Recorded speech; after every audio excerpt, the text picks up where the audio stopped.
If UltraVision's side brush falls off during cleaning, this means it has not been fully locked into place. Place UltraVision on a soft surface and flip him over. Place the side brush over the socket and press down firmly until it clicks into its locked position. If the side brush is secure, you should hear and feel 2 consecutive snaps as it locks into place. Tug on the brush to ensure it is locked in place. If it is properly inserted, it should be difficult to remove. If the side brush is still loose, you may need to adjust UltraVision's side brush socket. This is an easy fix.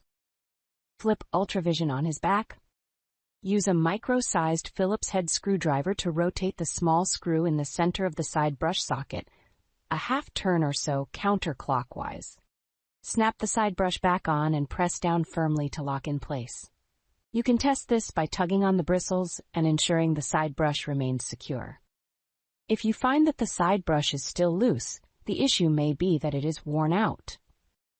In this case, we recommend you use the spare side brush included in UltraVision's box. Spare side brushes are also available to order on the bObsweep shop. Once UltraVision's side brush is locked firmly into place, he'll be ready to get back to cleaning. For further assistance, please contact our helpful support team.